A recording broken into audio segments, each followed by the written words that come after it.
Well, that was fun. Apologies for the delay, everyone. Evie Mux took about 5 tries before it agreed to go live for us today. Apparently, the trick is thou shalt not share screen while attempting to go live. Either that, or Evie Mux had a split personality where it forgot it was a streaming service. You know my thoughts on EVMux. I don't have to say a damn word. I did say this might be the final straw to my. If this didn't work tonight, that might be my final straw to moving to something different. But I stopped sharing my screen, and then we were able to go live. So that apparently is the trick. Yep. You know what's really entertaining, though? What? I'm not totally certain, but we may have ended up. EVMux created a second stream. I think it created a second stream. Yeah, it's done that to Adam and Barbara over at B-roll like 100 times already, man. It's frustrating. Because it still says waiting, and while we occasionally are a few seconds behind, that would be ridiculous. That's weird. Let me try to plug the new link into the chat for them. Well, I was going to say, because it literally is not even showing up as...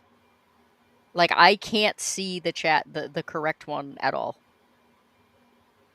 And it's my damn channel. That's weird. Can you still control things, though?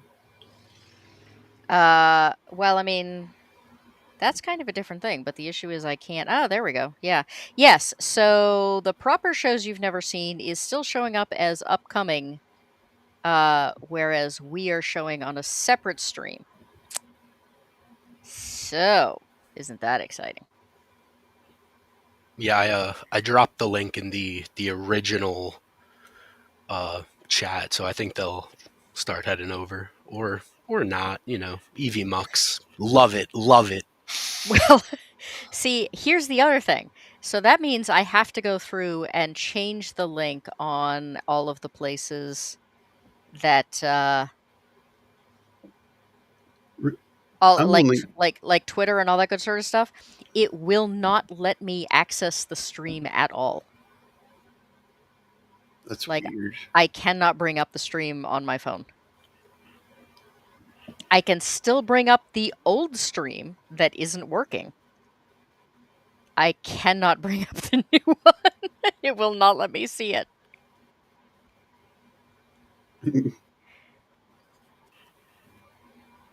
That's weird.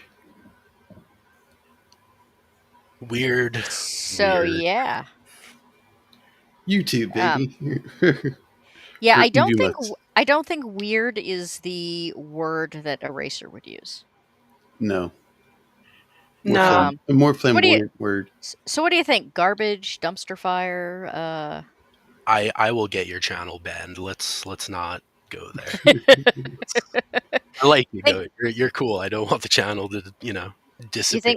You think talking crap about the people that are actually, like, hosting your show is a bad idea? I mean, there's one way to find out. Yeah. So, Jacob, I still cannot get at this. Could you please post in Twitter that we had to change the... Yes, I will. I would really appreciate that. Bear with us, folks. We will make this work no matter how much technology we have to beat into submission.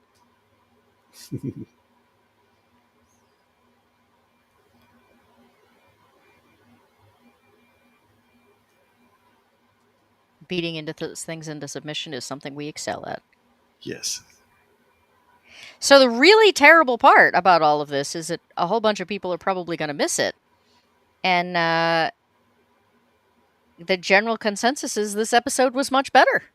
Oh my God, it was such a step in the right direction, man. It was needed, because I really did like the first episode, but it did have a lot of flaws. You're all muffled. Really? Oh, now you're fine. Oh, okay. So It was like I you took away from the mic or something. huh. So I really did appreciate the first episode, but it had a lot of flaws, but it was good enough to keep me interested. Last week's episode was rough, like really rough.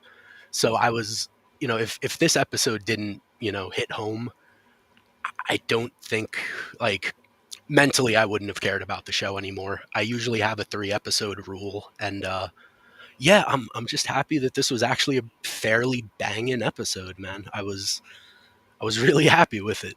Good. Yeah, I said to the panel a couple of times that the first show is kind of set up. The second show is him getting his feet under him, and then from the third show on, as I recall, again, it's been a while, but as I recall, it gets better from here. Um, so yeah, I hope everyone continues to enjoy it.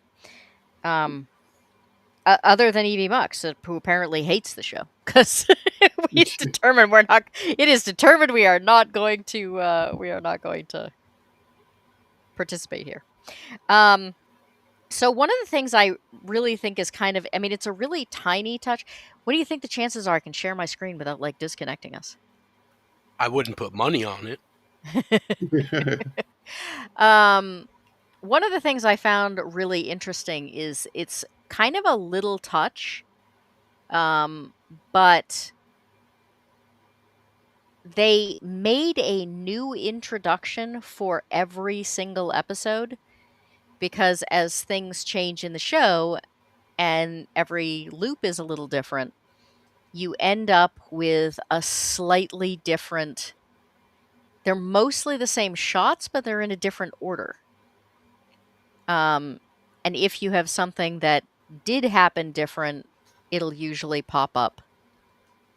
But I mean, I don't know how much effort or, I don't know how hard it is to make new intros, but I just thought that like having to make a new, minute and 7-second intro for every single episode was probably a little extra effort and a little extra budget, and I kind of appreciate the effort. Yeah. Yeah, I think it's a cool little detail, and I appreciate the effort. I just wish, like, in certain places, they would have focused on the actual episode and not the goddamn intro. Like last week's episode could have used some help, maybe some. Yeah, it could have used a lot. But yeah, Maybe this the editor, almost maybe the editors for the intro are just better than the. it's very possible. It has a very 24-esque intro. That's true. I had not Yeah. considered that. I had not considered that. When did 24 come out? Looking it up. Because I Maybe mean, like we've already a discussed year the fact that before it borrowed the shaky cam from whatever the heck the movie was. There, Jason Bourne. 2001. Oh, this was 2006. So Yeah, 2001 through 2010 was its running time. Space 1999 intro always had an in this episode montage. That's interesting. I mean, a lot of shows used to have, last time on, but I had never seen until this show one where they actually included that in with the where they included it in with the intro. Hmm. So all right, well, since we have already lost a ridiculous amount of time to technological issues, let's get started. Let's do it. Try and avoid any more technological issues.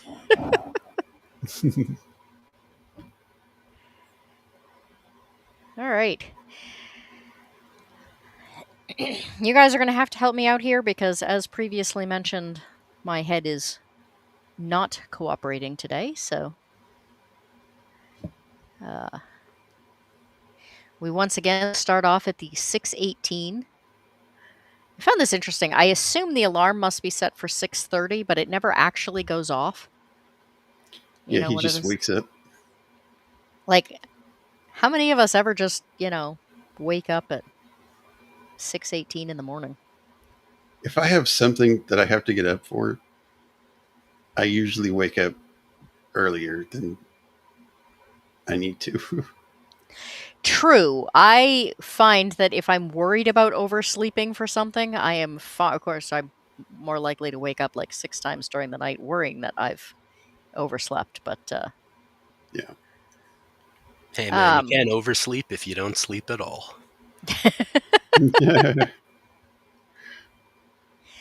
Okay, so, the intro on this one starts with reminding us that, he's planning on getting the package today. Um, Yes. Remember the package. the other thing I find interesting is we start out so I think it's curious that they start out with day 1. So, like, every episode, they're counting the loops that happened during this episode, not the number of times this has happened, period. Yeah. Um, the other thing is, remember in the first episode, the sun is quite high, Hmm. and in this one, it's 6:18 and it's much darker. Hmm. I don't know if that was simply an artistic, like, look at the pretty sky, you're probably sick and tired of seeing the same sunshine shot, Yeah, right. or I'd assume um, so. but I'm jumping ahead a little bit here, but there are some interesting changes in that, like, his phone battery begins dying. Like, he hasn't charged his phone for X number of days, Yeah. despite the fact that. So his phone is apparently also going through this loop with him, Hmm. which I thought was kind of an interesting little That is. snippet. So he wakes up, you can see the blood on the sheets, but he's not passed out this time. Yeah. Um, Yeah. I'll just hide the sheet. She won't notice the big pool of blood on the bed. well, the thing is that he's bleeding, but not nearly as badly as he did No. before. It's like it heals faster in these loops or Yeah. something. Um, so she wakes up, she turns on the television, same television show, but now he's already in the bathroom. Right. Um, she gets to hear him make weird grunting sounds as he Ah, throws I'm as okay. he I'm as he okay. throws alcohol on the open wound in his shoulder. Yeah, and then, she asks like, "Hey, are you okay?" And he's like, "Yeah, I'm fine. I'm just gonna get in the shower." And And she's like, "Me too." yeah, which is not that it's an issue with the show, but I feel like, you've gone around these loops a couple times and she's joined you in the shower before, so I feel like that was the worst thing he could have said, because like he knows like she will get in there with him. Like he was grunting like he was in pain. He probably Mhm. would have been a lot safer saying like, "Dude, I'm blowing up the bathroom right now. Stay the fuck away." That was exactly what I thought. Like I'm saying it as a joke, but it actually would have been more believable. Like, "Do not come in here." And like while he's, patching himself up, she would have stayed away. Like you basically invited her inside while you were trying to secretly um, patch yourself up. occupied. Occupied. Just say that. You'll be fine. Yeah, and then he doesn't get in the shower and just gets dressed. Yeah. And I she's was like, thinking, no, I thought don't say everything's okay. You just holler out in pain. Say, I stubbed my toe. There.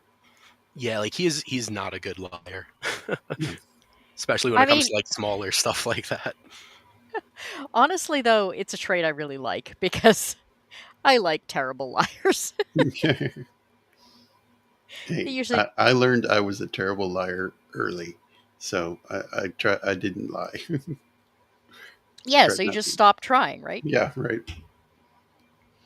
Um so he says, I thought maybe we just take the day off instead. She's like, really?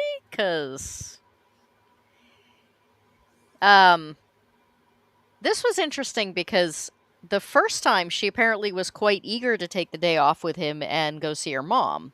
Well, Yeah. I think it Oh, was because of the way that previous scene is presented. Like she wakes up, he's basically over the bed, says, "Hey, I love you." Like he's dressed, he's ready to go. It's almost like this spontaneous thing where it's like, okay, you know what? Yeah, let's take off work. Here, on the other hand, like she sees him rush to the bathroom, he's acting odd.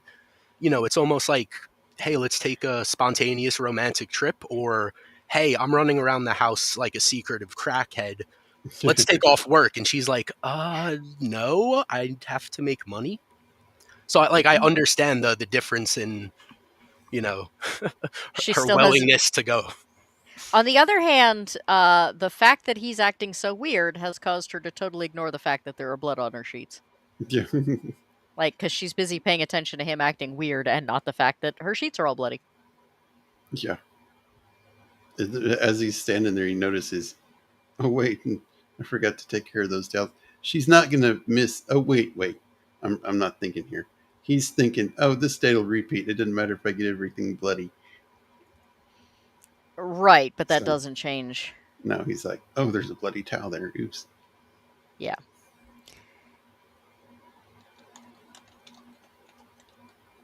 Did everybody make it over from the last stream? I was trying to I figure that think out. so.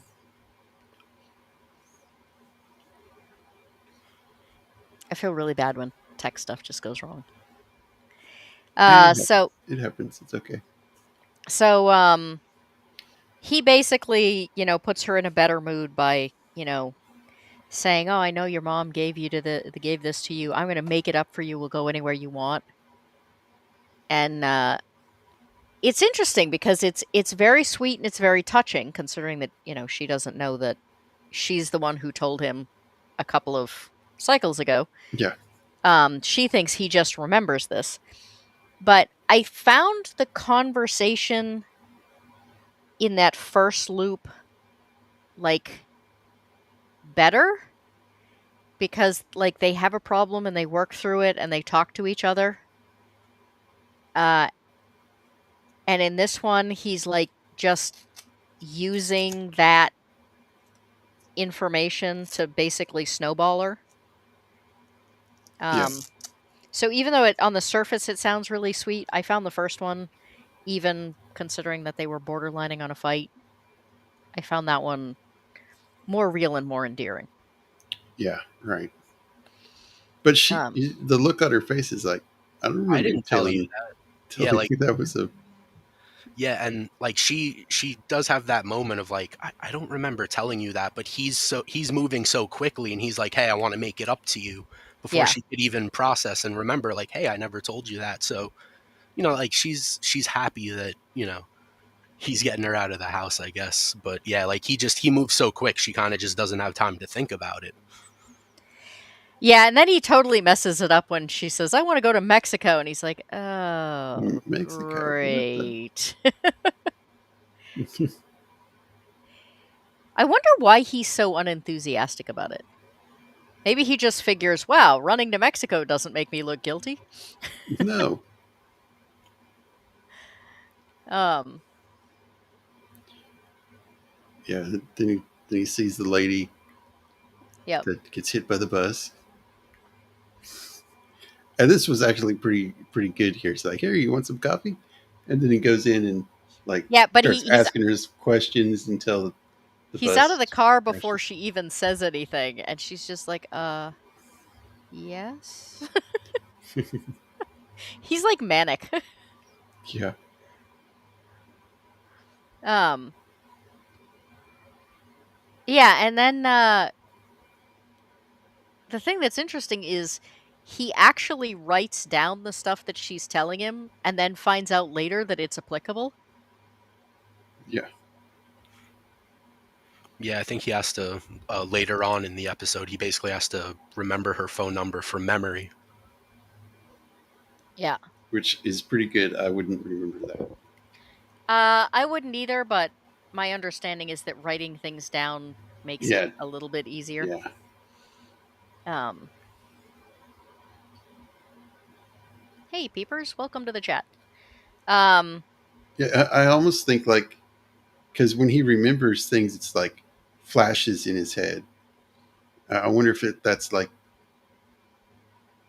uh, he can remember stuff from the loops. You know what I mean? Like photographic memory.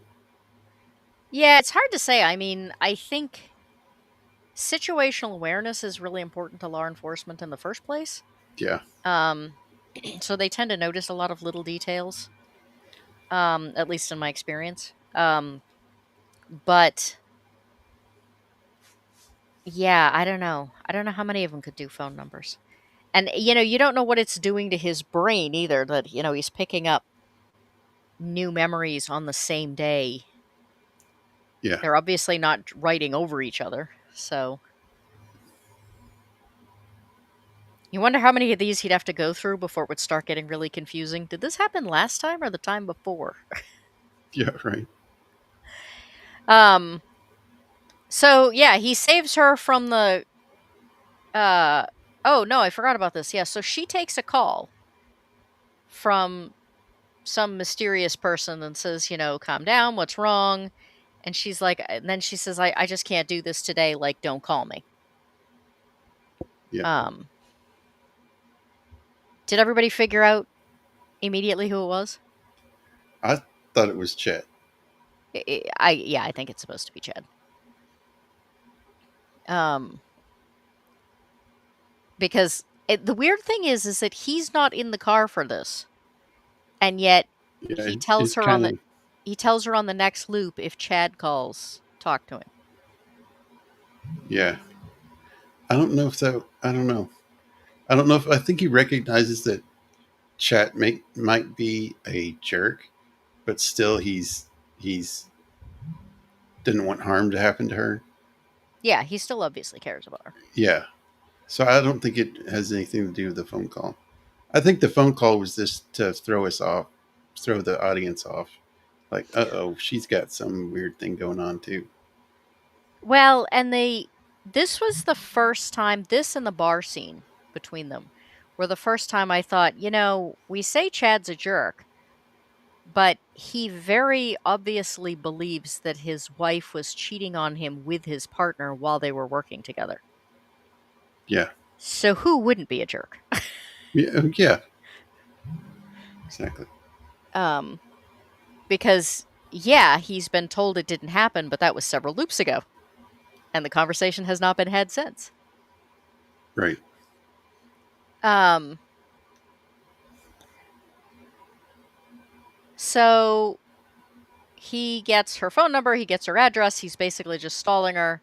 Uh, and then there's a massive bus accident, and she says, I'm going to go help them.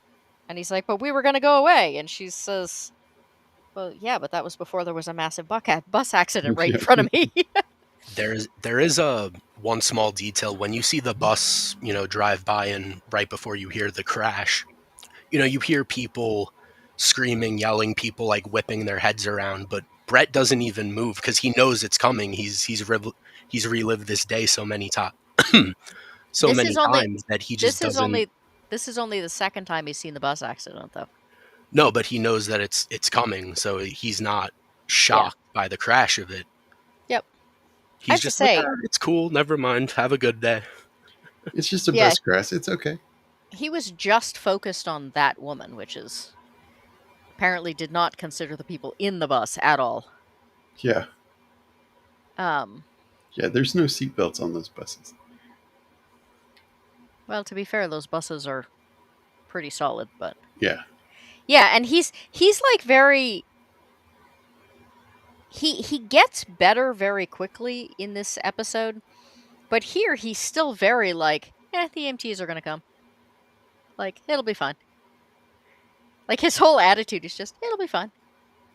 Yeah. Yeah, it's like he's in such a rush to get out of there and to get certain things right and certain bits of information that he's basically just forgetting small details to the point where, like, she's almost looking at him a little concerned and almost disgusted because she's like, I'm a nurse, I can help. What do you mean? Let's just keep going to Mexico. Like like they get along very well, and it's like this very random instance of him being just very shallow. Like, yeah, I know a bus just crashed, but Corona's in Mexico. Well, Yeah, and he's she not thinking Corona's in Mexico. He's thinking, I don't want her to get killed again.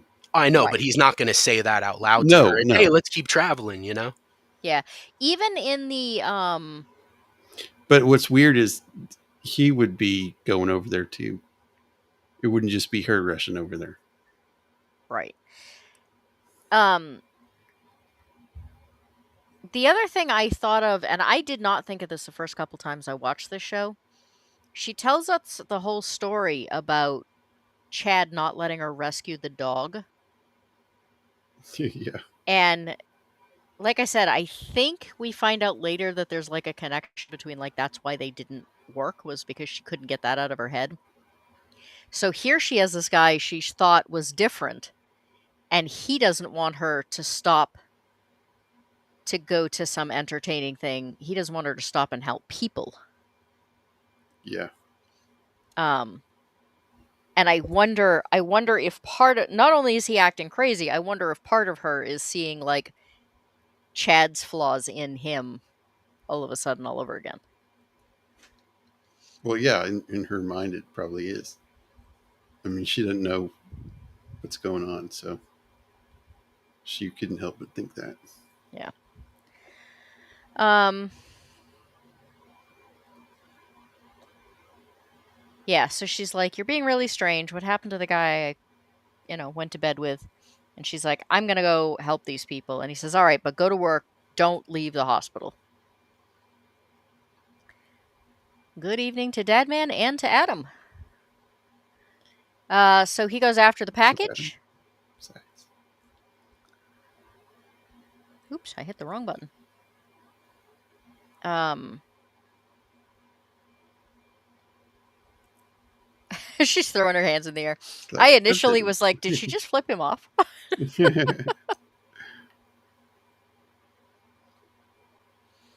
So he goes to his apartment. He sees this car, gets the package, opens it up. Basically, like, blows through the whole conversation with his landlord. Yeah. The landlord's just like, Okay. you weren't home. How did you know all that? And he finds an hourglass, which he handles with bare hands constantly. Yeah. Drives me nuts. Fingerprints. And he's just like, is this a joke? And he's really upset. And then he goes out and he recognizes the car this time. And he says, "You think this is funny?" And they're like, "There's no way he made us." Oh shit, I think he made us. No, he's not talking. He's not looking at us.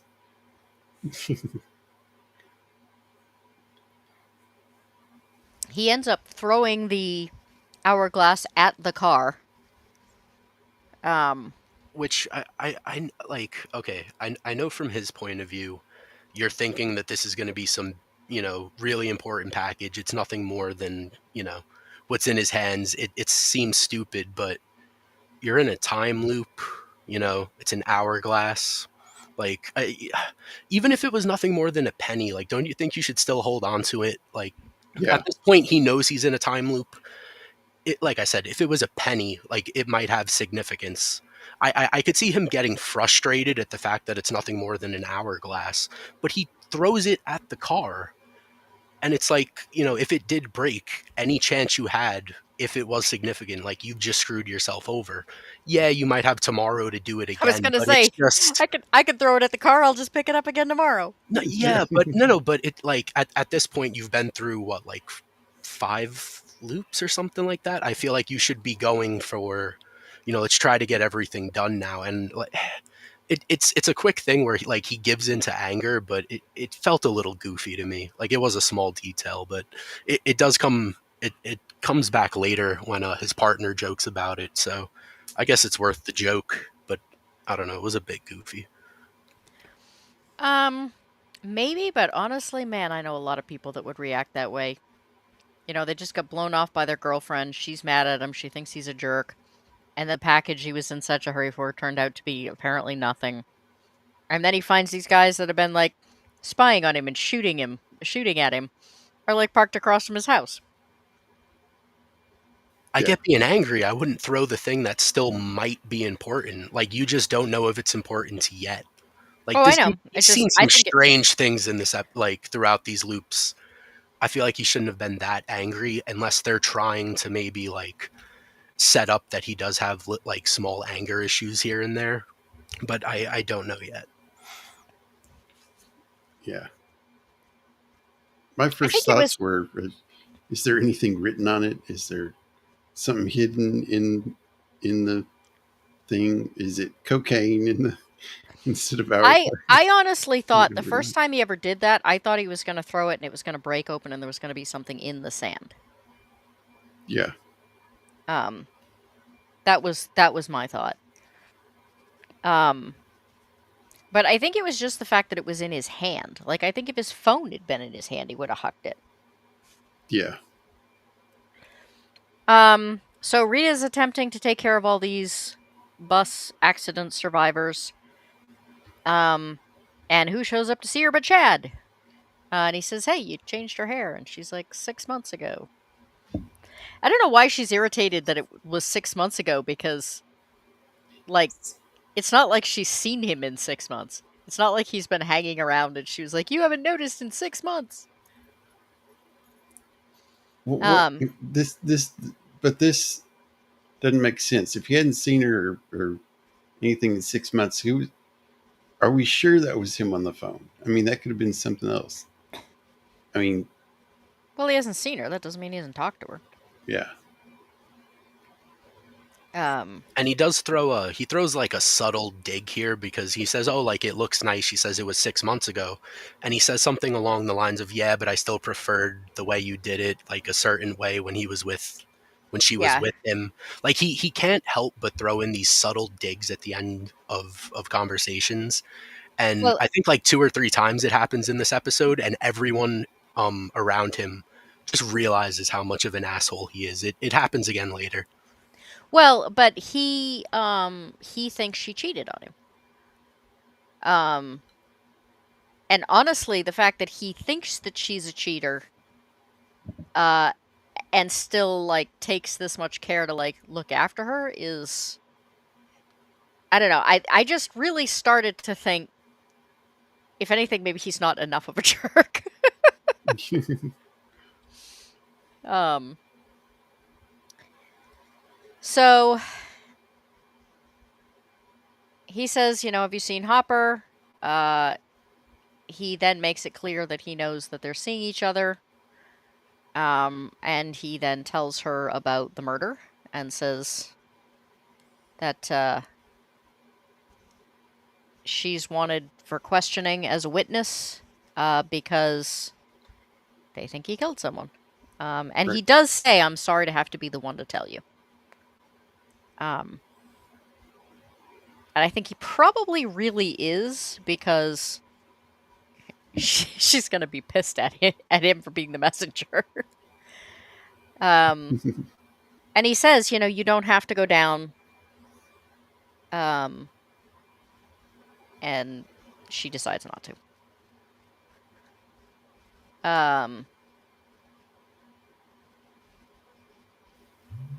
But he does say, like, you might want to go down for Hopper's sake. And Right Which back. then, Right back. yep. I do like some of the lighting here where he's got that Harvey Dent-esque like Two-Face bit because, like, Hmm. on the one hand, you do, like, he might be genuine, he might actually care about her, or like there is still that possibility because he's been such an asshole that like he's just buttering her up to get the information he needs Right. when she eventually does. You can't be sure yet, and I mean, And I he's just like, so unlikable. he is like, I think I said it last week, man. Like, he is perfect at playing an asshole. He's up there with Chris McDonald. Like, he nails it. He really does just have the face of an asshole. Like, I don't think he's an ugly dude necessarily, but like you see him walk into a bar, you're like, he's gonna start trouble. He has the most punchable face in this bar. He does. Like, I'm not trying to be rude. Like, I think he's a really, really solid actor, but yeah. Well, but I think that's one of the things that makes him a solid actor is that he kind of goes with what it is he's good at. Oh, absolutely. So Hopper totally messes up this entire thing by holding him at gunpoint. Because he somehow thinks that this is going to make her go with him while he goes on the run. And she's just like, no. Like, I'm staying here. No, You're acting crazy. great, great. Yeah, just trust me now. I'll explain everything later. None of this looks weird. I'm not holding a gun to your ex-husband's back. No. Yeah, in your place of work. The the one thing I do appreciate here, and as much of an ass as I think Chad is, when he calls over to one of the other nurses and says like, "Hey, can you call 911? This dude's got a gun to my back." Like, he's very calm. Like, I do appreciate that. He does keep a pretty, like, I've seen him get heated over other stuff, but in this situation where there's a gun to him, like, I guess the cop instinct kicks in or whatever it is, but like, he does manage to remain calm, and I appreciate it. I wonder if, despite everything that's going on, and first of all, he does not really appear to think that Hopper is guilty. I mean, He makes a comment about, you should testify for his sake. And he very clearly knows that Hopper isn't going to shoot him. well, he also doesn't even chase him when Brett runs away. He just kind of walks to the side. He doesn't even bother. So it is weird. I mean, in the first episode, when they were in the elevator, Brett says something along the lines of, why do I feel like you know more than you're letting on? He does say because, and he simply says because I do, and you know, I don't know, like maybe they're going somewhere with that where you don't expect, but Mhm. I don't know where they're going yet. To be I perfectly honest, I don't remember. oh So great, that's one of the reasons I'm really enjoying watching this kind of on the week by week because there's a lot of stuff. There are so many twists and turns in this. There are a lot of things I honestly cannot remember how they turn out.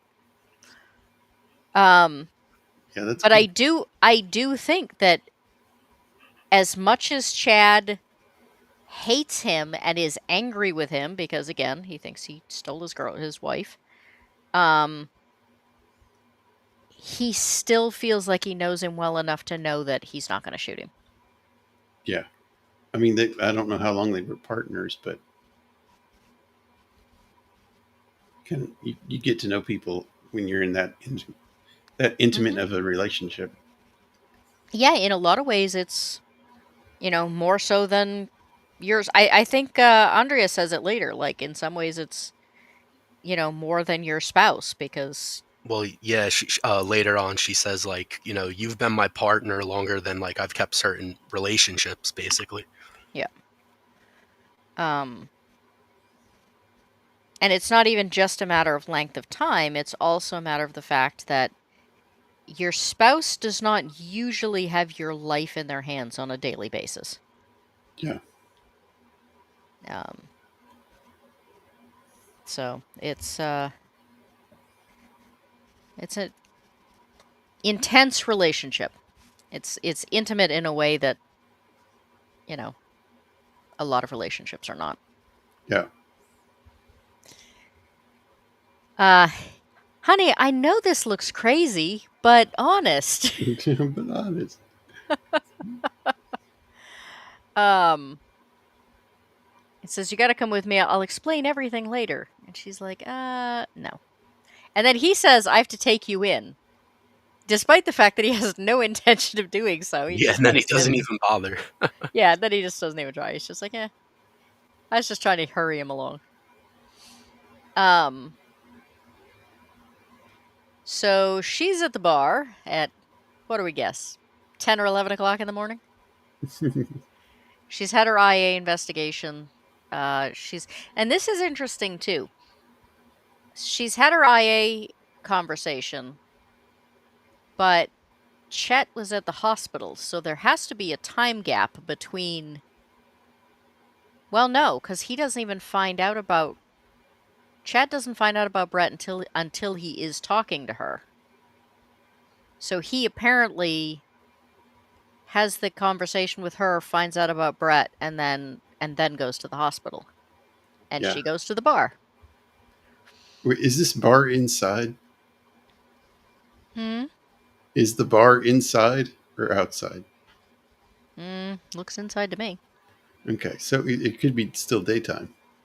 Yeah. Okay, okay. Well, yeah, it is 'Cause daytime I because don't. he Yeah, I was says thinking it's nighttime. no, But because he says, isn't it? She orders a whiskey sour, and he goes, "Hey, isn't it a little early for that?" oh, okay, okay. Yeah. Yeah. It's just the whole, bars have to keep everything really dark. Yeah. What So I you want to don't know know what is time it is. where do they live that has a bar that's open at this time of morning? Um so yeah, he shows up, she says, "What are you doing?" He says, "I'm looking for you." Um and he proceeds to tell her all the things he already knows. And of course there's a whole lot of like, how do you know this? But once again, he's moving so quickly that there isn't really time for them to figure out like something extra weird is going on. Yeah. Um So they apparently played her messages. I love the fact that he calls them the Hardy Boys. Yeah, the Hardy I Boys. feel like we are slowly reaching a day and age where people are not going to get that reference. Who are the Hardy Boys? um, so they think it's tied to Garza. So do I. And she says, "So this was inside?" And he says, "Yeah." And she basically says, But a busted hourglass?" And he's like, Yeah, about that. I might have wrote that. I Yeah. didn't throw it at a car or anything. It got damaged in shipping. Um, so he wants her to track his phone. Hey Rio. Uh, he wants her to track his phone for the last 12 hours to try and find out who the woman was, because she knows his name, but she doesn't leave her name or a number or anything like that. She just says, look for the package. And she thinks about it and says, how do you know I won't just turn them into them? Because you already know they offered me a deal. And he kind of has a flashback of her taking a bullet for him. Now, I can't make this play, I don't think, correctly. But Eraser, you keep asking about her not shooting him, and I think, let me see if I can do this. Oops, it's not going to let me do it without sound. Hang on. It didn't show it. There's another flashback of that, and he turns to shoot her when she yells. So he must have originally had the gun pointed at Hopper. And that's why she yelled. She was turning to warn him. Because there's another angle of the shot later in this episode, I think. I think it is. Yeah. She yells and he turns to shoot her. He only has to angle himself slightly, but that makes me think that probably he was originally aiming at Hopper. Oh no, he was. My issue was that instead of yelling for Hopper and going, "Hey, there's a guy pointing a gun at you," like she could have taken the shot. I mean, and then we, like I said last stream, it's implied that she had to know the guy. That's why she doesn't take the shot, and we get hints about how they could have known each other. The way it was shot, I did not like, but we covered that already. Let's not talk about that episode. That episode made me a war vet, man. Jesus. World War One. You know it. I thought this was an interesting shot choice. It just sort of travels up to Chad's head, which I thought was interesting. I'm not really sure why they went that route. And but visually I don't know, it's more interesting than it has any right to be. And then Skinner says, "Hey, I heard you had Hopper and you let him go." So that makes it even more interesting that he didn't chase Hopper down because he has to know he's going to take shit for that. Yeah. So then they like, so where's your ex-wife? How come she's not coming in? And he says she'll come in when she wants to come in. Like, that's her business. And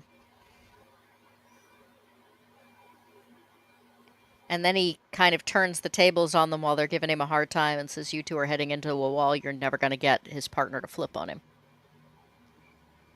And he says, really? He seems very confident that they're going to get her to flip. Which I guess is... I think in... Sorry, go ahead. I was going to say, I believe in his mind, like, they're homicide detectives, I believe. And, like, he just assumes no cop, even if they're innocent and have done nothing wrong, want to deal with IA. So, like, listen, if we give her a good enough deal, he's just assuming, like, this is how this works. She will take the deal. And, like, just throwing it back in his face that, like, dude, you're IA and no one likes you. Yeah. It's an interesting thing, though. Why do they... It's not like she's under regular legal investigation.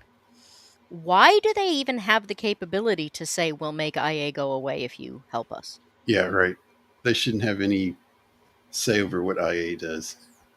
It makes me wonder, because, I mean, law enforcement has been known to just bullshit about, we'll cut you a deal. Yeah. I wonder if they're actually making her any deal at all every time they say that. I have altered the deal. Pray I do not alter it further. Yeah, right. So she tells him she's tracked the number. It was a blocked number, and it was law enforcement. She cracked the block and discovered that it goes back to the number of the guy that Hopper talked to in the first rendition, who he was talking to about Damien. And he said, we need Damien in order to make this case. I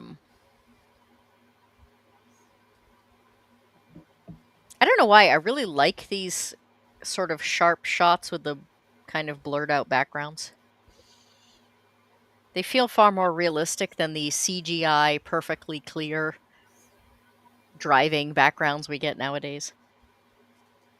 Yeah. So he says, that he's been working with the Latin disciples. Baxter, that's his name. Baxter contacted me about an informant I'm running. I got him to flip. So he basically tells her the whole thing about Damien. And the fact that something went wrong and that Damien ended up in trouble. And she's kind of upset that he didn't keep her in the loop ahead of time. Which I guess I sort of get, but on the other hand, she's under investigation. And there might have been a mole and this guy was a valuable federal asset, so that isn't really a local police thing. Right. But he says, I shouldn't have kept you in the dark. Yeah, and some of her facial acting here is really great because, like, you still don't, like, she's still trying to get a grip of the situation. She's looking at him, like, she's observing his facial reactions. Like, she's basically playing detective with him right now, where she's helping him because it's her partner, but she's still trying to figure out what's going on. And I believe last episode she was doing the same. Like, her acting has been very consistent this show.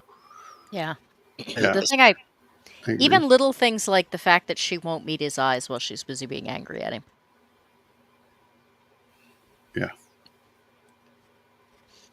I also do like the shots through this driving scene.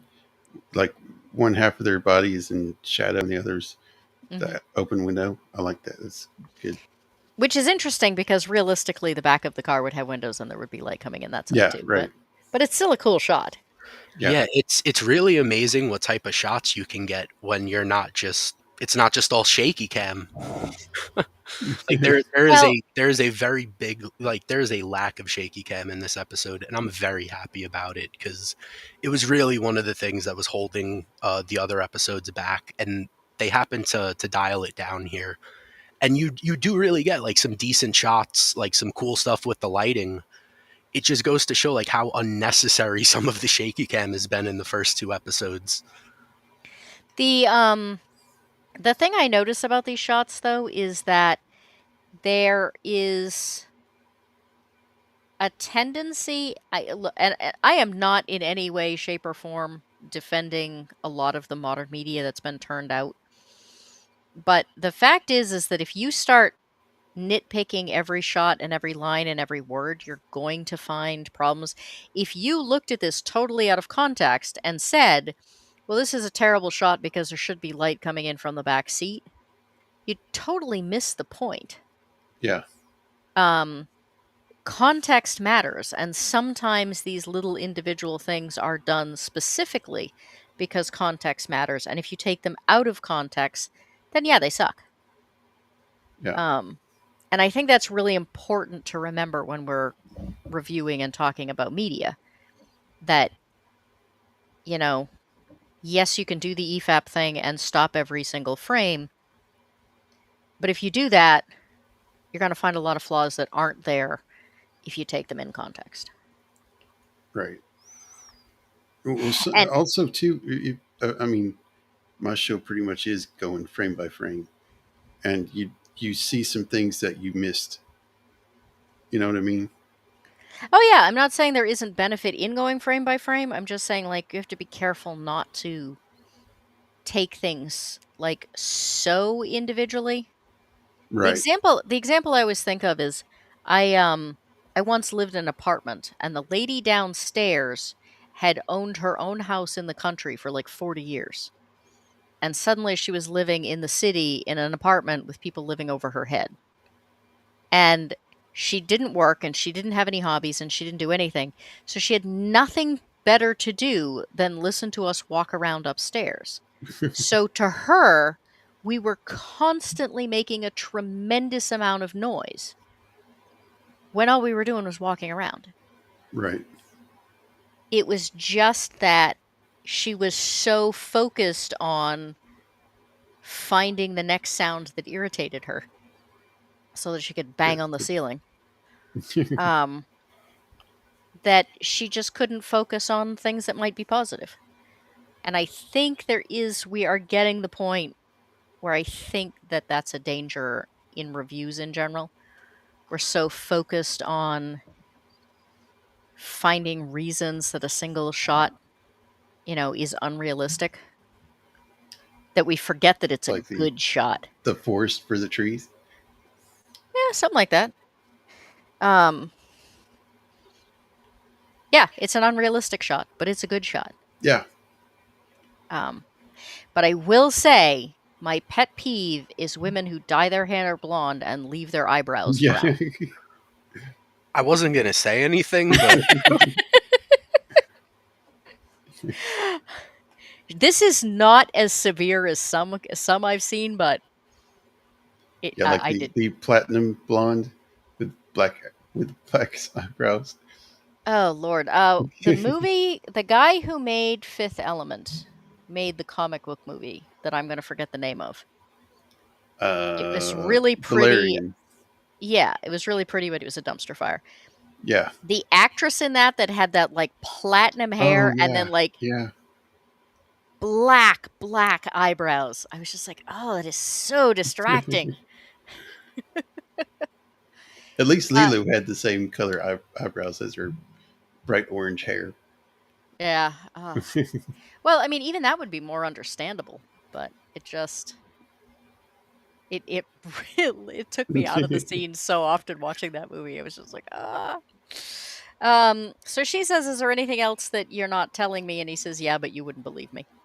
And she is obviously unhappy with that answer, but just kind of takes it. And she does say as he's getting out of the car, "Is there anybody else that you've been lying to?" Yeah. Or that, so they go into Baxter's house. They do a full sweep, and he finds blood on the wall. Oh, that's a funny shot. It's like, oh, blood, yuck. It's kind of an interesting height too. Yeah. Why is it up so high? It's weird. Well, I mean, somebody really. We've already established that he's not terribly tall because Chad is significantly taller than he is. Yeah. But that's definitely head height on pretty much anyone, and it's just one kind of streak of blood and no brains. So Yeah. I don't know. Maybe it was up on a stepladder or something when they attacked him. Who the fuck knows? I was repainting these walls white. So they also find a girl They dead in found a pool. the Nirvana baby. she. Oh, oh, wait. Never mind. Never mind. So they haul her out. She's definitely dead. Killer shot her once in the back. She was running away. And then he starts to say, like, tomorrow I might be able to help her. And she's like, what? And he's like, never mind. Gotta learn how to filter those thoughts from coming out my mouth. um, so he's basically just kind of planning this, and she's like, you think this is a conspiracy? And of course, conspiracy even back then was a dirty word. So, and Yeah. this is where we get the speech about, we were partners for 2 years. I've never even had a boyfriend last that long. Now you're running investigations. You're acting weird. I want to believe you. And he's like, but you don't, do you? Yeah. And then she basically says, no, I don't believe you. That's more that great facial acting. Yeah. And she says, I'll give you a half hour before I call this in. What's interesting is I wonder how she's going to explain why she was at the house in the first place. Yeah. Right. Oh, here it is. Who else you been lying to? I thought it was when he got out of the car. So she's still refusing to go to the station. She basically says, I don't want to talk to anybody, especially not you. And he's like, yeah, I get that. And then he says, I just want to make sure you get home. I want to make sure you're okay. And he basically talks her into letting. What happens to her car? That's an interesting thing. So he drives her home. Well, remember she was with at the bus stop when the bus Oh, that's crashed, right. so she didn't have her car. So she must have ridden in the ambulance to the Right. hospital. Yeah. Because like initially he's like, I'll call you an Uber or a taxi or whatever it was they had then. So he starts to get out of the car and she's like, no. And he's like, I'm just gonna check your place, make sure everything's safe. And she's like, Brett's not gonna hurt me. And he says, well, not on purpose. And he's right about that too. If Brett is agitated in any way, shape, or form, and he believes in conspiracy theories, like, things do happen. Yeah. And also, not just she could be collateral damage too. Well, that's what he's saying is, he could accidentally hurt you. So he starts to tell her this story about this, arrest that went wrong, and she basically finishes it. She's like, yeah, like, I know all your stories. And he's like, yeah, I guess you do. Which kind of makes me wonder how long they were married. I mean, it makes it seem like they were married quite a while. Yeah, but at the same time, there's plenty of people that you talk to them and they recycle the same 4 stories until the day they die. So, Yep. So he gets a call, and he says, yeah, where'd you say the bar was? I think I can still make it. And we find out he's on the phone with this guy. Who I think we find out his name is Buck, if I remember correctly. yeah, it's Yeah, Buckalter or something like that. Like, I think it's a bit of a longer name, but yeah. Yeah. But I think they call him Buck several times. So he's in the house. So it's a good thing Chad didn't go in this rotation. And he's bleeding. she says Chad drove me home. And he's kind of like, Then she says, you need to tell me what's going on. And he says, yeah, I just don't have the time. You're going to make time. And I was looking up the guy that plays the detective, mhm. Tay Diggs. I didn't realize this, but he's in Equilibrium. He's the black. Uh, Yeah, dude, that was the first thing I've ever seen him in. yeah, That's why yeah. when I I saw just that made he the was, connection there. yeah, Sorry. dude, I absolutely love that movie. I mean, Yeah. it's got a couple of issues, but oh my god. Sorry to interrupt. No, that's fine. So he basically gives her no satisfactory answers. She's pretty bummed out. And then he just leaves. Um,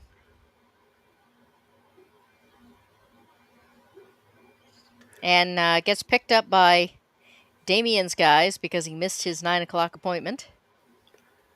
And I think I mentioned it earlier in the stream about them like possibly setting up that he does have some bit of anger issues, because when these two guys pick him up, he's like kicking trash cans over and Yeah. like destroying trash. Like it does seem like they're trying to set up that he does either have anger issues or had them in the past.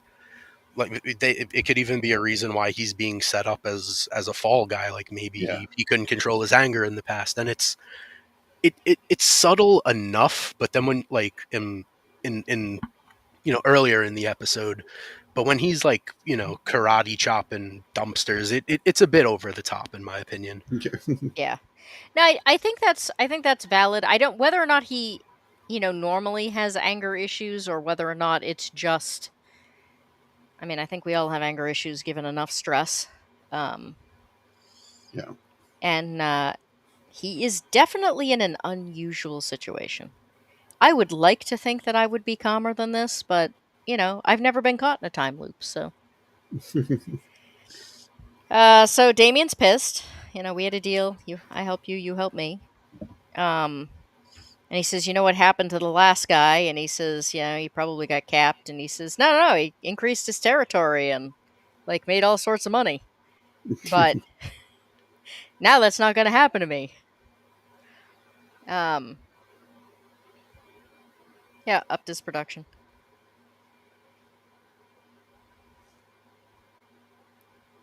I still say I would look good with cornrows. There we I, go. I I want to see the Jacob Ironsides helmeted guy with cornrows. You should get right on that for your next um I'm trying to figure out how that would work with the helmet. Could you have him just coming up instead of like the red? Yeah, just have a cornrows up top.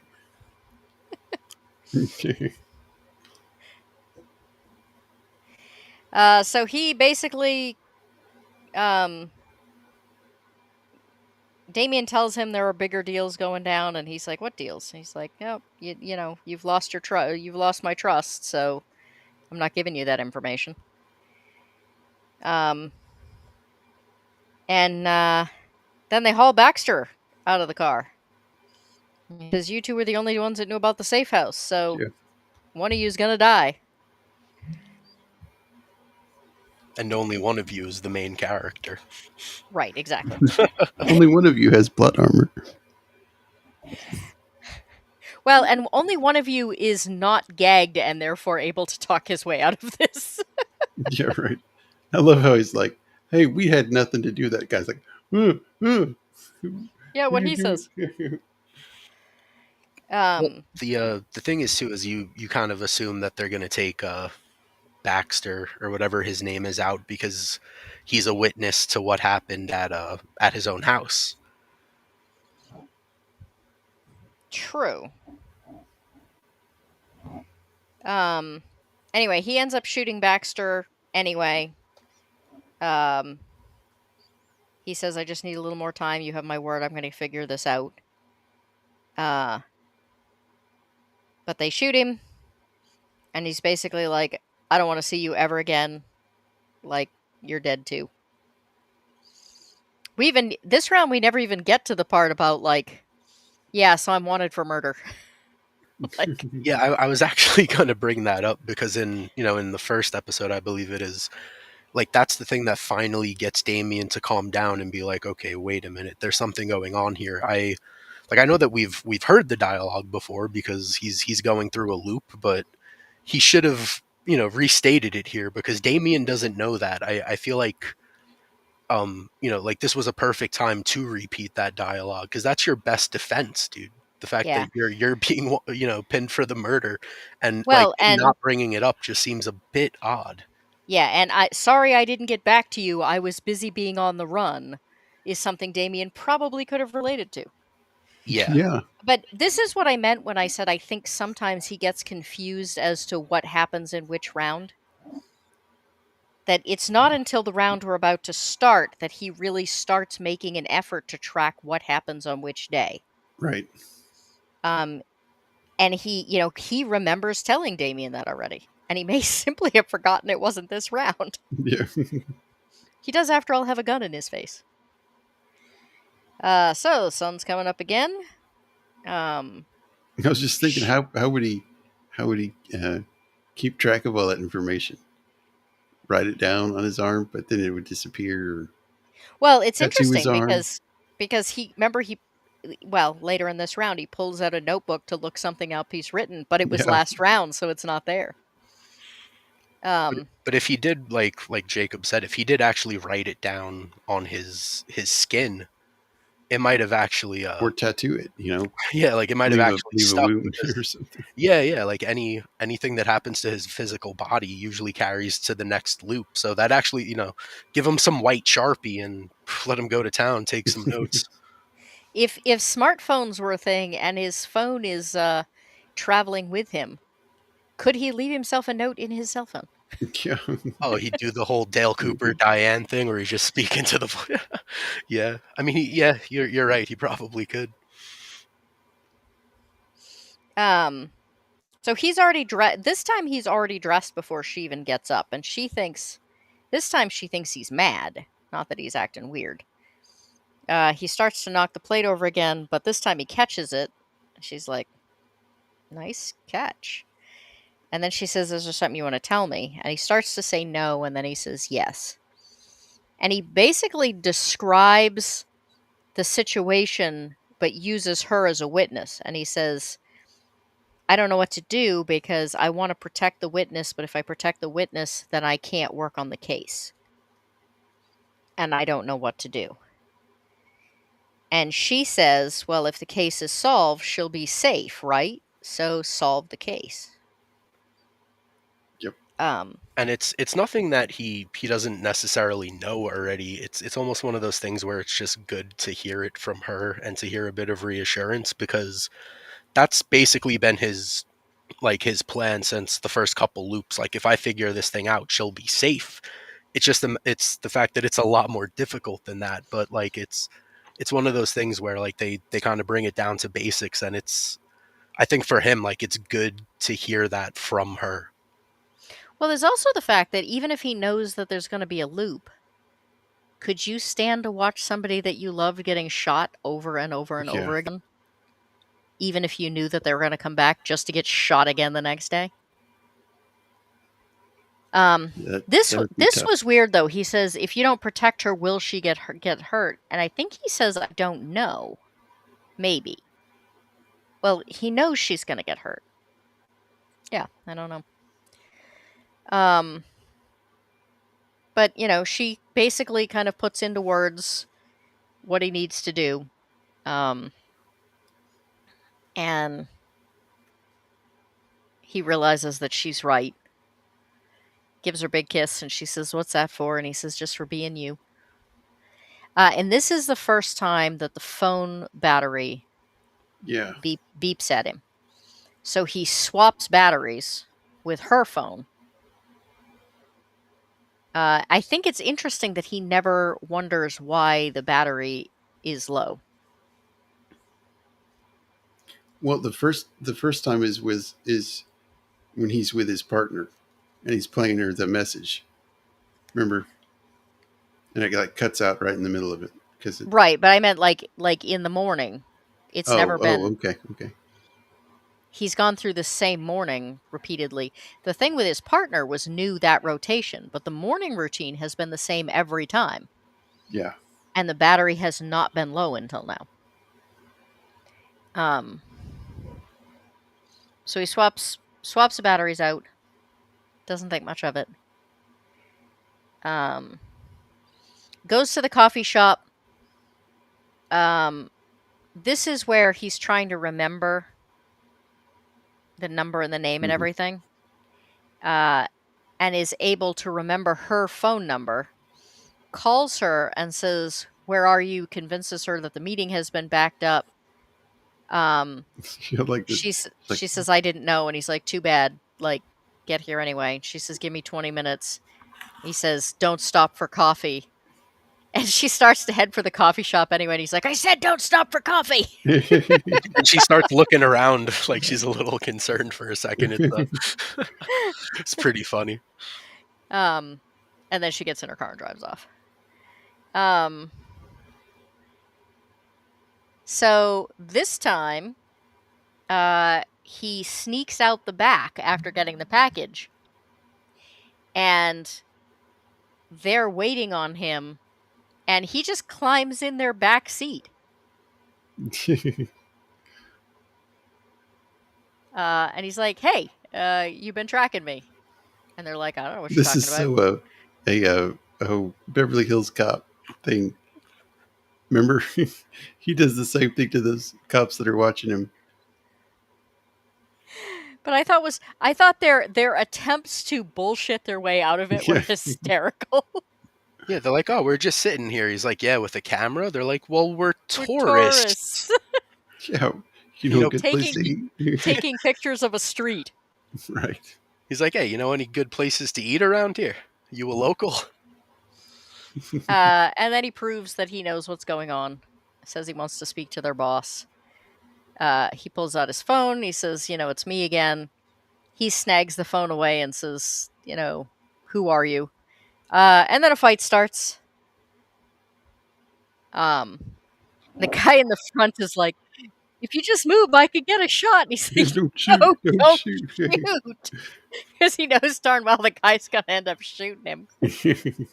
Um, so yeah, windshield goes, windows go. Um, it's it's honestly fights in small close quarters. We were talking about the elevator fight.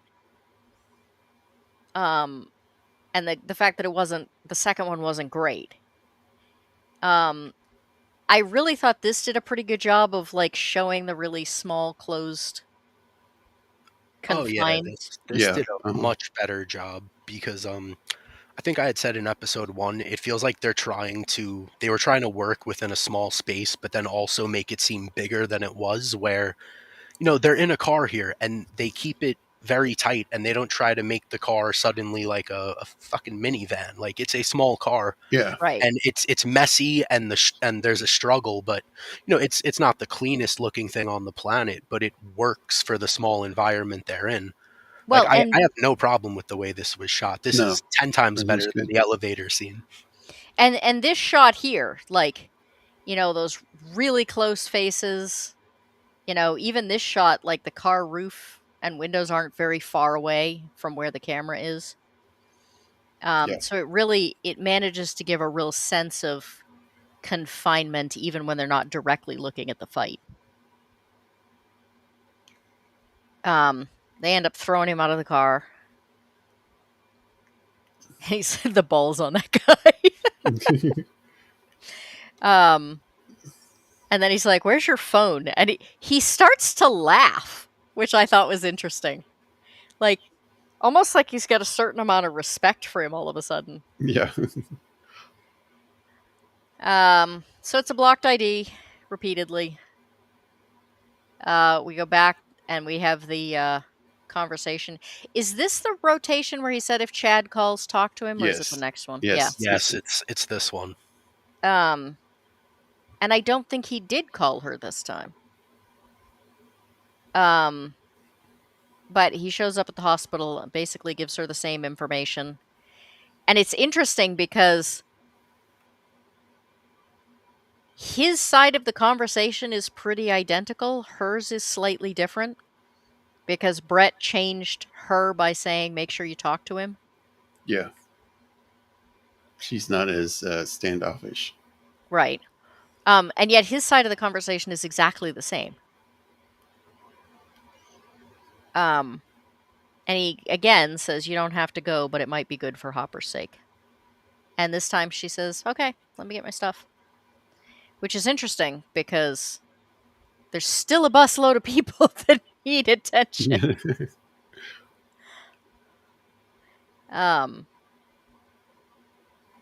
So he shows up at this guy's house and he's like, what are you doing here? How did he know what his address was? That was another interesting question.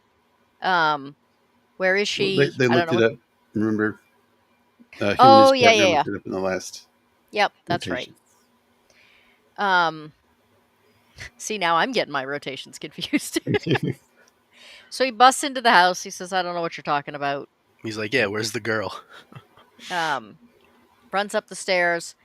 He says, did you call me? Was it you? You said it was very important. And she said, wait, are you Hopper? And he's like, yeah. He told me to call you. He said you'd understand. Well, who? Garza. And then he gets a call on the phone that he took from the guy. And Yeah. it turns out that Baxter was, in fact, being shady. And he's like, Hopper's at my house right now. So he goes downstairs, confronts him. He says, they work for you. And he said, no, I'm working for them, basically. Back to the I'll kill you. More and more that now that I'm looking for an eraser, I think you might be right about those anger issues. It's like the third time he says, Anger I'll kill you management. to somebody. She's gone out to the pool, and they shoot her in the back. Damien's guys shoot her in the back and come in to grab them. So now we know who did the killing. She's dead again. We go back. This is just answer their questions. And it's interesting. Her posture here is very good. She knows that, there's not really a problem, but she's still really closed off. Yeah. Her expression is very open, but her body posture is pretty closed. And he goes in with her and says, I got your back. I'm not going to let him, give you a hard time. They run into his sister. Again, the sister does not know that they were dating. Yeah, I actually really dig this scene because the acting all around is really good because the sister, I think her name is Jennifer, her and Rita greet, and Rita's trying to calm her down by saying, listen, like, it's going to be okay. He was with me all of last night. And you see Jennifer kind of be like, wait a minute. And she realizes like how awkward the situation is with Chad standing right there, and she puts it together. But what's interesting is that she actually does give Chad a look, like almost as if she's sympathizing with him, like understanding, like, hey, that's a rough situation. I'm sorry. Yeah, But that's weird. later, what's great is that later, Chad has to just throw in another rude remark, and you see any bit of sympathy leave Jennifer's eyes. Yep. Like for a second, someone was sympathizing with him and was like, "Hey, like that's That really sucks. rough," and he had to be an asshole. And Yep. she specifically looks at Rita and says, "Thank you so much," and just walks away. Yeah. This also kind of gives the impression that not only have Brett and Rita not been together that long, but that maybe she and Chad haven't been divorced that long. Yeah. Because she still kind of looks, because she's like, but I thought, and she looks at Chad. But like, if you she doesn't even seem to know that they're divorced. yeah, if you remember in one of the previous episodes, when Hopper tells her, it's she's like, wait, Chet's wife? And he's like, ex-wife. Yeah, that's what I'm saying. She doesn't even seem to Yeah, know that they're divorced. right. Well, yeah. So he hasn't talked to her for about 6 months, which means in that 6 months, Rita and Chad got divorced and she started dating his partner or ex-partner. So no wonder Chad is a little suspicious. Original Hamster says, the moment I realized I've been on too much, mishearing Chad as chat, but it still made sense. So she said, I'll talk to his mother, and this is Jennifer's like, that's not a great idea. Um, And that's where can you Chad has imagine? to just chime in and say, "Oh yeah, you got a real, tight knit family here," which is what sends Jennifer like. Yeah. Well, it's like, how bad does your relationship to your mother have to be that she doesn't want to know that, like, you're in trouble and on the run? Yeah. No, she'll hear from the news. It'll be fine. And Rita looks at him too, like, what the hell, Chad? Can't be nice for more than a minute. Yeah. So now they're both in the trunk.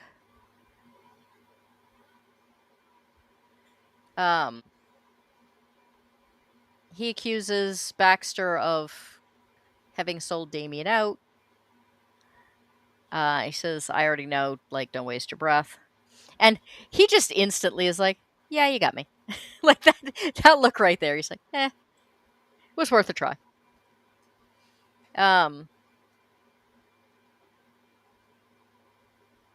disciples are getting into contract killings. I didn't want to, but they held a gun to my head.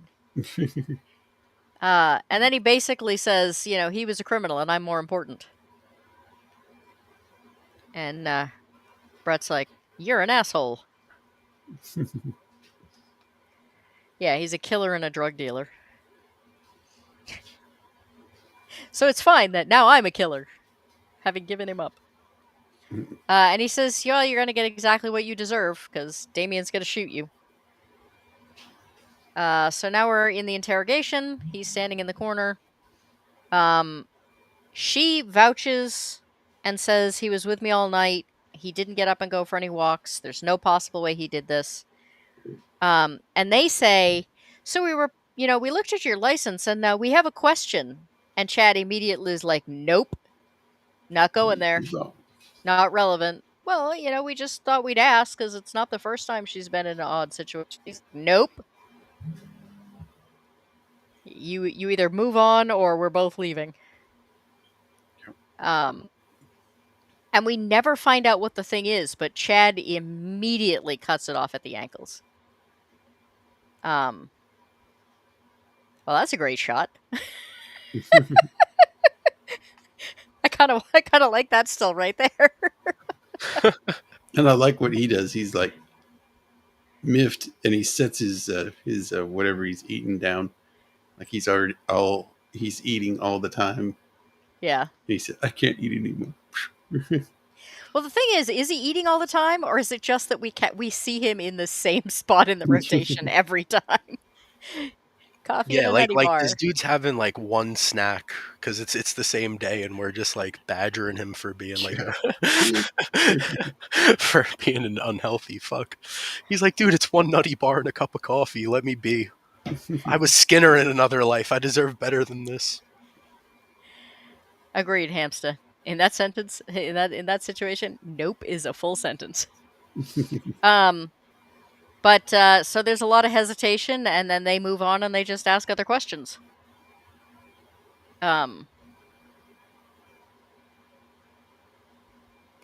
So he asks who she was, and he's basically kind of blasé. And he's like, don't you even care that she's dead? And he's like, well, of course I'm upset, but I have my own problems right now.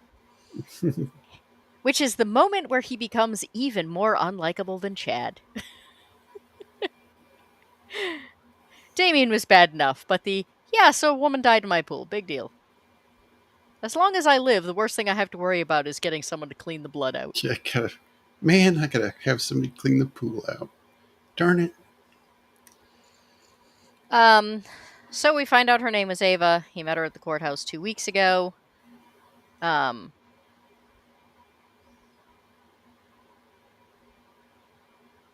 forget what this is. Yeah, they start getting shot at. Yeah. That's the license plate. That's what it is. Right. So thanks God it's you guys. And it's our buddies with the camera. He's like, sorry, Hopper. So he obviously knows. It's like everyone in this show knows who these guys are except Hopper. And then Buck says, you took my phone, and punches him in the face. So he wakes up, has a terrible headache, discovers he's got a gun in his hand. And he is parked in a parking garage, and Baxter is dead in the car from a bullet wound. And he's like, oh, now I know why I have a gun in my hand. And the police are on the way. Right. So he is once again on the run. I like this shot too. Yeah. Especially since I don't think they had the capability for a ton of drone shots in the 2006, so. Yeah, I don't think they did much. I mean, I don't know. They might have done, in Hollywood, more stuff with drones early on. Well, it's also hard to do drone shots over big cities, so this may have been a helicopter, in which case this might Yeah, be the most expensive shot in the probably. entire episode. Hey, it looks real good for that, 2 seconds. It does. Now, a lot of these nighttime shots are really, really beautiful. The only thing that does take me out of it a little bit is there's some really cheesy music number playing, and it reeks of mid 2000s, and it doesn't ruin the episode or anything, but it was very cheesy. The music in this show, whether it's an actual score for the show or if it's songs that they use for the soundtrack, it's not that great. It is one thing that I have noticed. It does date the show, as does the shaky cam. Yeah. But I don't know. I don't necessarily think it's terrible. I just think it makes it very clear when the movie, Yeah, the like I television said, show it takes it place. didn't ruin the scene by any means. It just it wasn't bad. It was just cheesy. Now, you want to talk about terrible soundtracks. For my Battle Royale video, I just got done watching Mean Guns, which is the only movie in that type of genre with a bunch of people who are forced to kill each other, that actually was made before Battle Royale. And Ice-T is in it. Oh. And the entire soundtrack of these people murdering each other in a prison Tell me, is Mambo.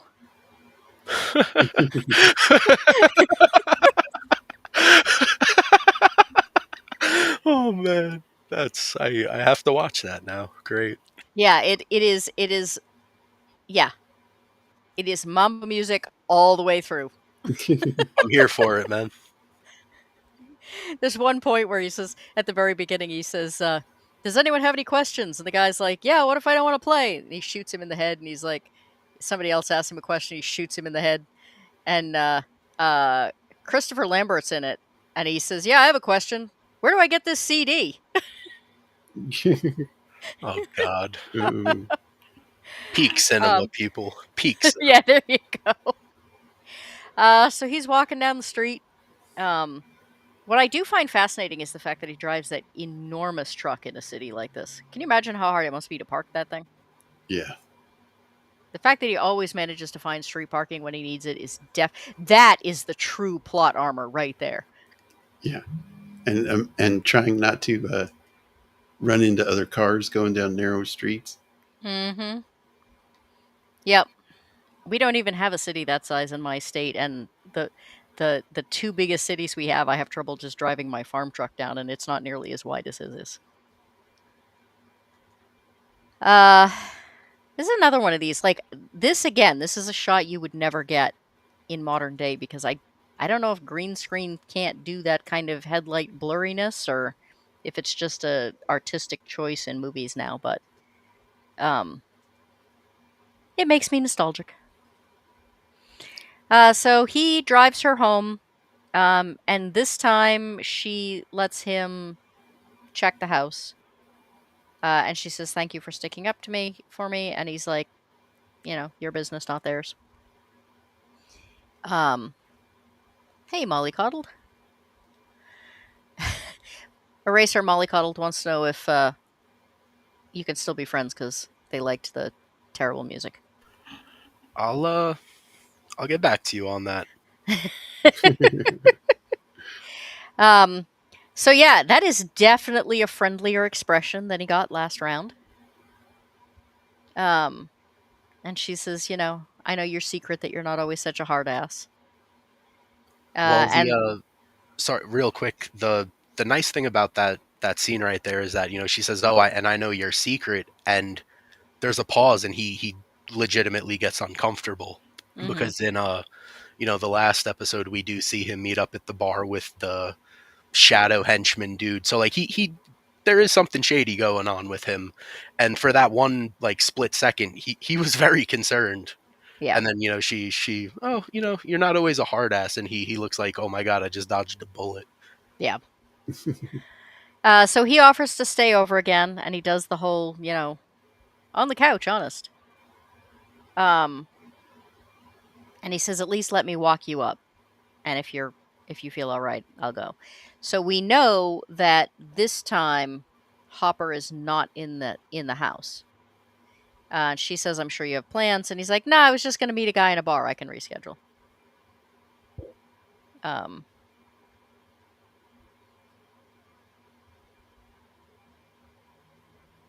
I think it's skipping by. So she goes into the house, and the house has been trashed. Is that this round? No.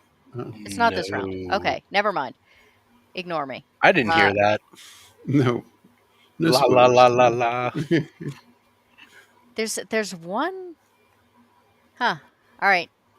I thought I didn't remember this well at all, but apparently instead I'm just misremembering stuff that happens in the future. I thought the first time he wasn't in the house it gets trashed, but I guess not. Um. So she picks up the phone. It's him. Um.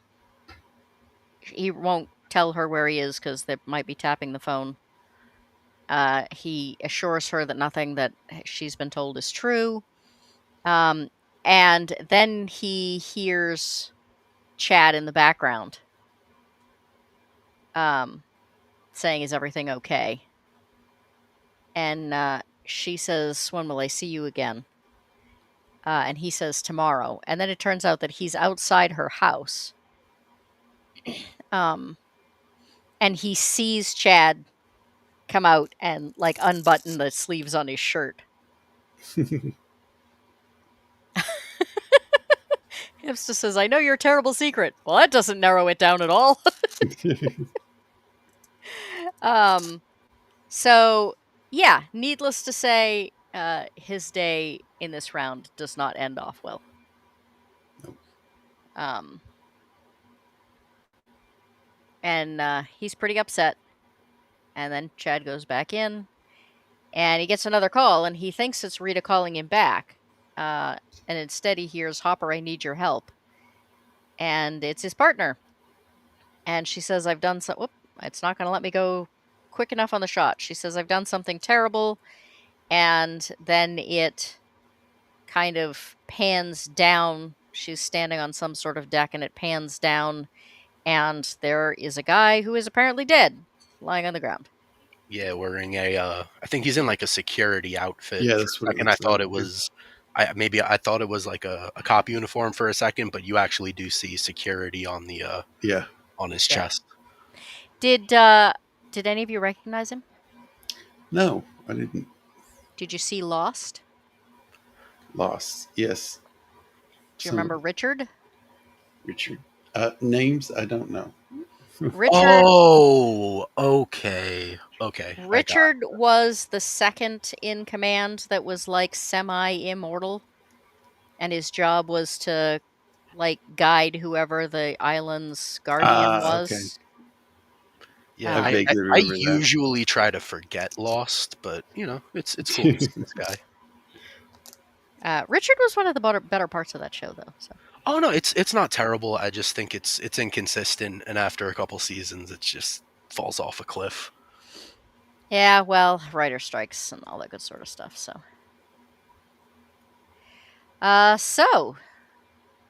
thoughts on season 3, or sorry, episode 3. Good, a lot better episode than the previous two. They really amped it up for this one. Eraser's just desperately happy that there was no shaky cam to make him nauseous. Yeah, You know what? Like it's not even one of those things where it makes me nauseous or like disoriented. I don't find it appealing. It's not that it throws me off. It's just it's ugly. It doesn't look good. It's I mean, like, yes, I was very happy to see it almost not used at all in this episode. And I have to ask, where was it used? Because I don't actually you know what? remember. It might not have been. I think the closest thing to it was like the the car car fight, fight. and Yeah, it wasn't even really there. So yeah, like it. See how good of an episode we can get when we're not, watching someone with Parkinson's hold the well, camera. let's hope the next episode is not constant shaky cam. I will be very disappointed. But this really was the best episode yet. I feel like it was the most well-rounded episode. The acting's been Right. great the whole show, but the writing felt a lot better this episode. I felt that last episode, a lot of characters were making decisions that didn't seem logical from their end. It just like it needed to happen to move the plot along. Where this whole episode felt like there's small issues here and there, but I really think that all the characters were reacting naturally to everything going on around them, and the fact that there wasn't a lot of shaky cam, you do get some decent shots. You get like the Harvey Dent Two-Face lighting in certain situations. Hmm. Like Mhm. if we see more of this, I'm gonna be happy. If this was a one-off and we're gonna get more of like episode 2, yeah, that's I'll be here, but I might not be happy about it. You'll be here, but we're going to hear about it. Yeah. But no, I really did enjoy this one. Like I said, I don't think we've seen like a perfect episode yet, but like this was such a step in the right direction that I'm happy with this. Like if the rest of the show is like this, Yeah, okay. Like thank agreed. you for Agreed. introducing it to me, Goat, because last episode I was ready to throw a computer at a wall. It was not going well. So, what do we think about the character development between the characters so far? Because there's already been quite a bit. I mean, it's interesting sometimes because it's very one sided. Like Brett has experienced this day a lot. Like he knows more about the characters, the other ones, than they do. Like like when he's in the bar with Andrea and she says like, "Hey, how do you know I won't just turn you in?" And it flashes back to her taking the bullet from for him. Like like he knows that she basically, as bad as that scene was shot, gave her life for him, Hmm. and like for everyone else in the world it just never happened. It's interesting seeing like that one-sided Yeah, relationship where like he'll. I simply can't tell you about everything I've seen happen to you. It's the same thing with Rita. He can't bring himself to be like, yeah, I've watched you get shot in the chest about 5 times. Yeah. It Yeah, is interesting, though, how one sentence, like, if Chad calls talk to him, goes from her not testifying on his behalf, telling Chad to go, fuck himself, basically, and then being mad at Hopper because he's not telling her what's going on, to her being nice to Chad, yeah, and him spending the night. yeah. He's like, well, I told you to talk to him. I didn't tell you to invite him in. Darn it. Yeah, exactly. But like just that one sentence changed interactions between two people that he never saw Yeah, so much. Yes, this has a lesser Baldwin in it, and if you're going to complain about Skinner, we might have to chat. Lesser Baldwin. I don't know about lesser. Yeah, actually, there has been a Yeah. debate. There has been a debate going on in chat as to whether or not he is a lesser Baldwin or the greater Baldwin. I I mean, would I vote feel for like he's got greater. less of a trigger finger than the other one, but Yeah. I don't know. Has he had a chance to shoot anyone? He does have a chain, though. The chain of leadership. oh man. I do want to know what this comment is about Skinner, though. Had him as a tool.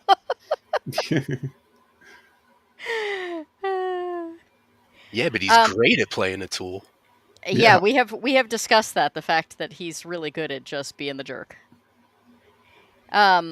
Any other final thoughts?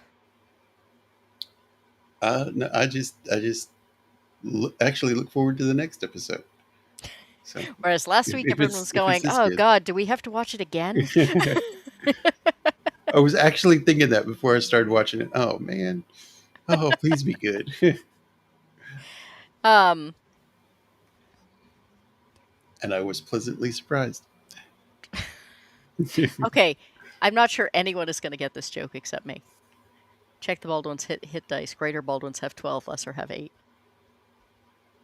It's a role playing reference. Sorry.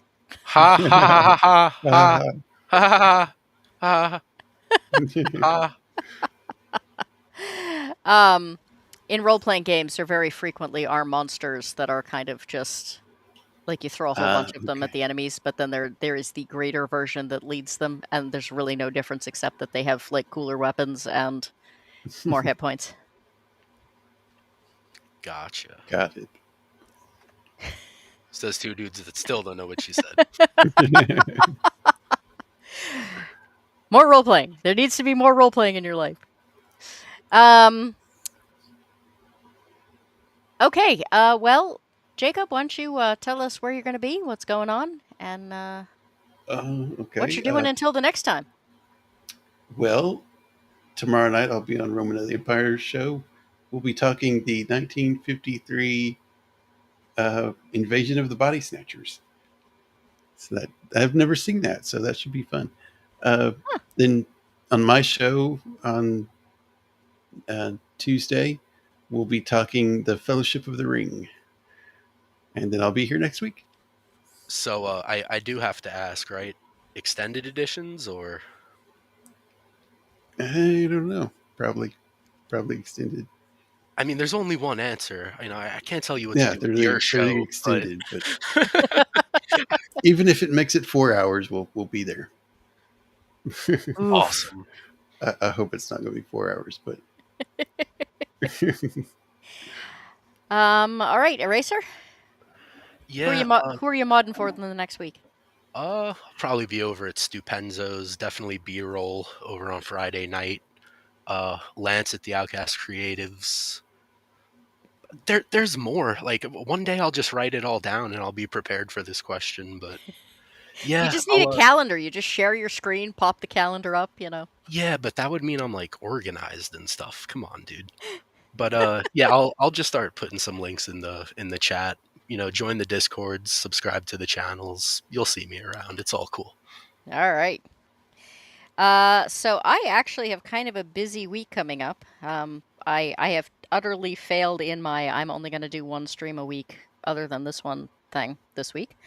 At 7 o'clock Eastern Standard Time on Thursday, I am on Dadman Walking's channel. I am not sure what we're talking about this time, except that I am going to chew him out for never having seen Battle Royale. Hopefully that show will only be 2 hours, because the last several times I've been on this show, it's run 3 hours, and then one of my animals has immediately given birth right afterwards. So, Saturday also at 7 o'clock Eastern Standard Time, I am on Potato Ravan's show for the first time in about 6 months, I think. We are going to be talking about failed IPs, which is interesting Hmm. because we're still trying to define exactly what that means. I am going to on Monday be killing you guys. I mean, running a game for you guys. Oh god, it's gonna be like the revenge game, isn't it? I am horrified. I remember how Uh, the last one ended off, and the one before that. Yes. um, it'll be fine as long as no one sticks their hand into random, pools for no particular reason. Yes. And then Runs Wednesday. away. um, oh, I almost forgot a really important one. Tuesday, the 22nd. At some point during the day, I don't have it in my calendar, so I don't remember what time it is. I think it's either around 10 a.m. or noon. I'm going to be doing a stream with friend of the channel, Grim Jim, and Random, who most of you will probably know, and one yet to be determined panel member. And we are going to talk about the difference between villains and antagonists and how their motivations make a difference. So I'm really looking Cool. forward to that.